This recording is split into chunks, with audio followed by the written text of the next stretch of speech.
What's up, guys? Today what I'm going to do is go over my Nirvana deck profile. This is actually the deck that I have played the most with Overdress Standard because I really love the art and I really love the playstyle. So yeah, here we go. So my ride line is the basic ride line here. Alright, so I am running Sunrise Egg as my starter. I know Trickstar is technically the better choice, especially now. I do like getting the draw when I go second. I found myself missing that a lot of times when I was going second, especially with Nirvana being so hard up on resources if you don't draw into arcs early. It's not really personal preference. I do think that Trickstar is the better starter. I just personally found myself missing that draw going second if I didn't get it with using Trickstar as my starter. Then you've got your grade 1, which when you ride on it with the grade 2, then you get to search out Trickstar from the deck. That's really good because it helps you plus if you draw arcs early. And then you've got the grade 2 that whenever you ride on it with Nirvana, you get to Soul Blast 1 and find regular Virena from the deck and put it into your hand, which is good for pitch fodder. It's also good if you are going against Bruce and you're going first, then you can Overdress Virena, Soul Blast 2 to pick off their starter to keep their grade 2 from drawing a card. And then, of course, Nirvana himself. I love Nirvana. I love this art. I love the play style. Everything about this deck is honestly one of my favorite decks that Vanguard's had in a long time. So I'm super stoked about this deck, and it's why I've been playing it so much here with Overdress. So moving on to the grade 3s, I run, of course, 3 Nirvana in the deck. You got a Persona Ride in this deck. It really saves you on resources. It helps you put on pressure. Persona Riding is really important. Having Soul is kind of important if you need to pop multiple things using Virena's skill. So you want a Persona Ride in this deck. You got to run 3 copies of Nirvana. And yeah, Nirvana is a great Vanguard since, his Act skill lets you get Trickstar on the field for an Arcs Overdress to generate an advantage, or a Valiente Overdress to generate some pressure, or a Virena Overdress in order to generate a little bit of pressure and some control as well. And then his really good skill is that when he attacks, you can Counterblast 1, give him and your Overdress units, all your Overdress units, plus 10k. The other grade 3 I run is, of course, Virena Valiente, 4 copies. This guy's really good pressure, especially in the early game, because your opponent doesn't want to get hit by Valiente or let the rear guards be picked off by Valiente, because then you can Counterblast, discard, restand him, and attack again, and it's usually pretty big numbers, somewhere in the 33 to 43 range. And yeah, I like Valiente. He's pretty good. His first skill being that, of course, you can Overdress him on top of a Trickstar or anything else that's Overdressed already. And then he also gets plus 5k for everything underneath him, so usually plus 10k, because I don't like overdressing him right on top of Trickstar, although I have done that in order to try to reserve resources. And but usually he's getting plus 10k. Then on top of that, whenever you hit with an attack from him, you can Counterblast 1, discard a card, restand him, and attack again. It's a pretty neat skill. Honestly, it loses you a lot of advantage, so when you use that skill, you better be able to finish it off. On top of that, you're not going to have Counterblast open very much, depending on the situation, and you need to be able to read the situation very well with this deck in order to play well with it. You're not just kind of dropping hit and rushing. You're not trying to get as many attacks out as possible all the time, because with this particular deck, you're going to run out of resources very fast. And once you run out of resources, as far as Counterblast go, your deck does nothing. This deck really needs to Counterblast in order to generate advantage, in order to generate pressure, in order to generate anything, you've got to Counterblast. So be careful using his skill just whenever you hit. Instead, save it for a really big point, like if you've hit an over trigger and you're at plus 100 million power and your opponent can't stop the attack or something. You don't just want to use it willy-nilly. But then you've got the MVP of the deck, Virena Arcs. Virena Arcs is an awesome card. So he can Overdress on top of Trickstar, as all the Virenas do, and whenever you Overdress on top of Trickstar, you get to Counterblast 1, draw 2 cards, and it gets plus 5k. Now that drawing 2 cards is a plus whenever you get Trickstar off of your grade 1 skill in your ride line. but it is also a wash and just kind of generates power, and generates power for Virena Valiente if you put him on top of an Arcs. But it also replenishes your hand, so you can kind of tank out your opponent while you generate a little bit of power on the field and get some units on the field that you don't really need a back row in this deck just because it gains so much power, which really helps your hand be more useful for shield. You have a lot of PG fodder, especially with the way that I run the deck. And actually, most of the time when I win with this deck, it is a much slower paced game than I really expected this deck to be, especially looking at cards that seem very aggressive like Valiente. It seems like this deck would be much faster paced, but really you do need to play a slower game with it and be a little bit more resourceful depending on the matchup. So yeah, Virena Arcs is really good at stalling out the game because he generates that advantage and he generates that power so he can pressure your opponent, and then he helps you get your Valientes and you overdress on top of him in order to generate more power with Valiente without losing a ton of cards from hand. Because if you overdress Valiente on top of Virena, not Arcs, then you end up having to place like 3 cards or something because Trickstar, Virena, Valiente, and that really hurts your hand if you can't replenish it like you can with Arcs. Speaking of Virena, here he is, 4 copies. I do run Virena at 4 copies right now. That is definitely going to go down with set 2. But right now, I really need to overdress cards. He's really good for early control. And the way that I run the deck, I actually can use his skill a couple of times, considering he's basically the only one in the deck that Soul Blasts.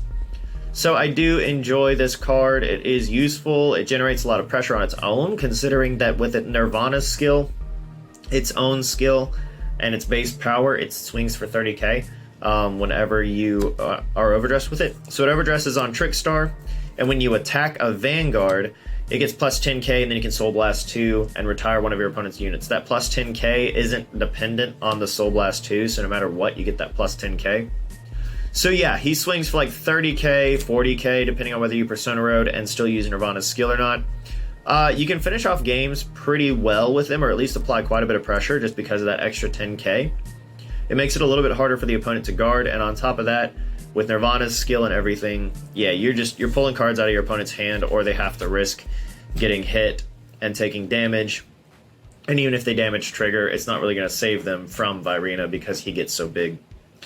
I run 2 copies of Burn Bright Pure Prayers. This card is really just here for the shield to make the deck a little bit tankier, and on top of that, there's not really anything else that you want to put here. So it's just kind of here. It's definitely coming out when set 2 comes out for Urger and a couple of the other combo cards, that this deck becomes a little bit more combo intensive and a little bit more multi-attacky than it is right now, whereas right now it's much more tempo and a lot slower. I do run 3 copies of Tinchested. Being able to Persona Ride helps you dig for pieces, it helps you dig for shield, it helps you avoid using Counterblast for Nirvana's skill. And so you want to use Tinchested, in my opinion, to find those Persona Rides whenever you have a hard time getting Nirvana into hand. I use 3 because there are only 3 copies of Nirvana in the deck, so I'm essentially running 6 copies. Now this does need to hit in order for the skill to go off. So when the attack it's boosted hits, you Counterblast, retire this unit, and basically search out a copy of your Vanguard from your deck and put it into your hand. It just guarantees your Persona Ride for the next turn, which does help with not having to spend Counterblast for Nirvana's skill. I do really like this card, although I do think it will either be reduced or taken out entirely with set 2. I'm not really sure yet, because Persona Riding is so important to the deck, and with Urger, I think it's going to be even more important since you're getting so many multi-attacks off with Urger and a Persona Ride and Trickstar and the Monk that places Trickstar and all that stuff. Getting a Persona Ride off, especially something like a guaranteed one early on when your opponent needs Counterblast, and you just go ahead and swing with this guy boosting, and they're like, well, I've got to take it, or else I'm not going to get the Counterblast, and you end up getting a Persona Ride for almost, well, not really free off of it. It's a pretty heavy cost, honestly, for a Persona Ride. But if they give us a better Persona Ride Searcher, I'll swap him out entirely. Until then, I'm not totally sure he's going to come out because Persona Riding is too important, especially coming up in set 2. The next card I run is my other grade 1, Blaze Maiden Mirren. I only run 2 copies of this card because it's not super broken right now and not super necessary. but it does help split your power into 2 separate columns instead of putting it all on 1 column. The good thing about this particular card, in my opinion, is that when you can swing with Nirvana in Counterblast, then he swings for 29k, which forces 2 cards out of your opponent's hand unless they PG. Then if you swing with something like a Virena, a Valiente, whatever, and you've used the skill, then this goes into Soul and it adds plus 5k to that unit, which makes Virena swing for something like 35 if it's overdressed. And so if you swing for 35, again, they're having to drop 2 cards, probably maybe 3 cards or 2 15ks out of their hand for the Virena swing. Whereas your Nirvana attack would have already been like 33 if you use Velocihazard, for instance, or your Virena attack would have been like 30. And so you're forcing more cards out of hand with each of the attacks instead of just letting your opponent be able to like PG one attack and then single card guard the other column. I do like this card a lot just because of that power split, and it does fuel your soul, which helps with being able to use Virena's skill more than once a game because you actually have the soul to do it. I know not a lot of people necessarily agree with running this card. Some people even want to run the discard, move into soul guy in set 2. But I do think this card is going to go up to about a 3 or 4 whenever Virena Urger comes out in set 2. Just because splitting that power into 2 different lanes is pretty strong in my opinion. So next I've got my 4 PGs, of course. I'm running booster set 1 PGs because they are just inherently better than the TD PGs. But if you can't get booster set 1 PGs, that's okay. Buy the trial deck PGs and just try the deck out, see how you like it. And just imagine you have booster set PGs whenever you're playing with your friends. Yeah, run PGs, they're good. They save you from death a lot of times. Now the rest of my cards are grade 0s. You gotta run 4 Trickstar in this deck because you want to see at least 2 Trickstar, hopefully, by your second grade 3 ride, the way that I play this deck. I usually only have 2 lanes attacking my first grade 3, which is the Trickstar that I got out early on with my ride deck skill, and then the Nirvana, my Vanguard. But sometimes if I get an early Trickstar, get some arcs, and can generate a little bit more early advantage, I'll do that. Trickstar is great. He can't be chosen by card effects, so it's really funny to like have your opponent play prison or something, and then you have Trickstar out there and they want to imprison it, but they can't. Yeah, this card is really good, and I really like Trickstar. I really like the design, and I really enjoy the playstyle. I run the Dragon Empire Overtrigger because restanding your Vanguard in this deck is really good. You can actually use Nirvana's skill each time it attacks, so if you attack with it, check the Overtrigger, and you use its skill, as long as you have the Counterblast open, you can Counterblast again.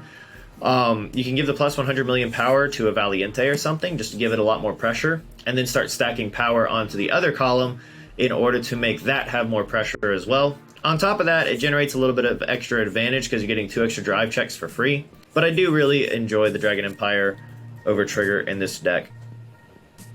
Then I run 7 crits, 4 fronts, and 4 heals. My trigger lineup is a little different from most other Nirvana lineups that I've seen. Most people run 3 draws, 8 crit, or 7 crit, 4 draw. I don't run draws in this deck because one of the main ways that I've actually won, and one of the main ways I've actually lost with this deck, has been deck out. Arcs draws you plenty of cards. If you can draw into your triggers, which you often will, you don't want to draw into a draw trigger because it's only 5k shield, but if you draw into front triggers, you end up drawing 15k shield, and with the new front coming out in set 2, you end up drawing in a 20k shield. So I really like running the fronts instead of draws because of the fact that it has the extra shield, and defensively, these help defend your Overdress units from being attacked and picked off by your opponent. Valiente's already anywhere between 18 to 23k on your opponent's turn, so checking one of these makes it 33k, which is really hard to attack. Your opponent will just keep swinging at your Vanguard, and it makes things really easy to defend overall. So I really enjoy running fronts in this deck because I already have the advantage that I need from my cards, my effects. If I can get arcs in hand, which if you don't have arcs in hand, you're probably done anyway. and I like the defensive options that it gives me if I check one defensively, and I like that it's easier to read if I'm attacking with my Vanguard and I need to go 2 to pass or something. It's easier to read if I check a front, because I don't have to choose to give it to my Vanguard. It just goes to my front row. I'm applying more pressure on each of my rear guards. My Valientes get stronger, my Virenas get stronger, and then I can also just, if I check a crit or a heal or whatever on my second check, it's just, okay, I can give the power to my Vanguard and the crit to my Vanguard and blow up your 2 to pass. So yeah, I actually really like 4 fronts in this deck because of the protection it offers and because of the offensive pressure it can offer as well, if you see it on your first check. So yeah, I hope you guys enjoyed this deck profile. If you have any questions about how I play this deck, I'm actually going to look at answering that in a video, and how I deal with different matchups for this deck, because it is kind of strangely played in my opinion.